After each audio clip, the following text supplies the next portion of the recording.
Le grand direct des médias, Jean-Marc Morandini. Vous entendiez à l'instant une auditrice déjà réagir à cette annonce, donc très au courant. L'annonce faite par le Parisien ce matin, Vanessa Burgraff qui va remplacer Léa Salamé à la rentrée dans On n'est pas couché. On vous avait révélé ici même le départ de Léa Salamé et le nom de sa remplaçante est désormais connu. Elle sera aux côtés de Yann Moix. Mais qui est-elle? Avec nous pour en parler, Renaud Revel, journaliste média. Bonjour Renaud. Bonjour Jean-Marc. Merci d'être en direct avec nous ce matin sur Europe 1. Alors c'est vrai que ça c'est une des particularités de Laurent Ruquier, faut bien lui reconnaître, d'aller toujours chercher des gens qu'on connaît peu ou assez peu pour les mettre en valeur dans son émission. Qui est Vanessa Burgraff? Oui, mais c'est la bonne question, parce que c'est un vrai mystère. Vous savez, on la connaît très peu. Quand on regarde, j'ai été voir ce matin, je peux googliser cette jeune femme. Elle a une fiche quand même Wikipédia famélique. Elle a fait très peu de choses. Elle est passée par des 25 mondes. Elle a fait beaucoup d'informations, mais finalement sur très peu de canaux. Et elle s'est révélée principalement sur France 24, où on a découvert à la fois une jeune femme qui a une franchise de ton assez rare et qui a beaucoup de pugnacité. Je pense que c'est sans doute ces qualités-là qui font que Ruquier l'a repérée. Et moi, je trouve que c'est une bonne idée. C'est une bonne idée parce que, encore une fois, je trouve d'abord que c'est un visage un peu neuf. Ouais. Le grand public la connaît pas, c'est une bonne chose déjà. Et ensuite, vous savez qu'on en a un peu soupé, un peu de tourner toujours sur les mêmes visages.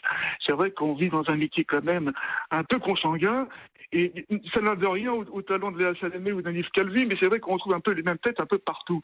Et là, en l'occurrence, on a quelqu'un d'un peu frais, un peu neuf, et qui, plus encore une fois, qui a une très forte personnalité. Alors, très forte personnalité, est-ce qu'elle est marquée politiquement? Parce que on sait qu'à une époque, Laurent Ruquier prenait régulièrement un chroniqueur de droite, un chroniqueur de gauche. Est-ce que c'est le cas pour elle, ou alors elle est vraiment une pure et dure journaliste? Oui, non, une pure et dure, je dirais, moi je l'ai beaucoup vu, j'ai en tout cas beaucoup regardé. C'est quelqu'un d'abord qui fait son métier avec beaucoup de rigueur, de rectitude, mais surtout, encore une fois, c'est quelqu'un qui a beaucoup de tempérament. Et ça, je pense que c'est fait un peu, c'est l'ADN, en tout cas, et la marque de l'émission de Ruquier depuis toujours.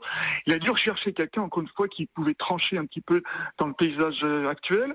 Encore une fois, un visage neuf, et quelqu'un, encore mieux, qui avait un franc-parler qui tranche un peu sur bon nombre de ses confrères et consoeurs.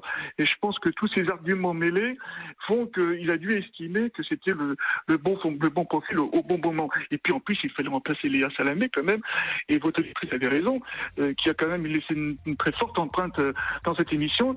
C'est pas facile de trouver quand même quelqu'un qui fasse un peu supplétif, et là j'ai l'impression quand même qu'ils ont fait le bon choix. Voilà. Vanessa Burgraff, donc qu'on verra désormais à la place de Léa Salamé. Elle a 44 ans, elle est originaire de Mulhouse, elle est maman de deux filles. Elle a fait Hippocane, DEA de lettres, DESS de sciences politiques. Elle n'a pas fait d'école de journaliste, donc c'est peut-être pour ça aussi d'ailleurs qu'elle n'est pas dans les codes des écoles de journalistes. Elle avait commencé à France 2 comme assistante de Catherine Sellac dans Thé ou Café, pour l'anecdote. Merci beaucoup Renaud Revel d'avoir été en direct avec nous sur Europe 1.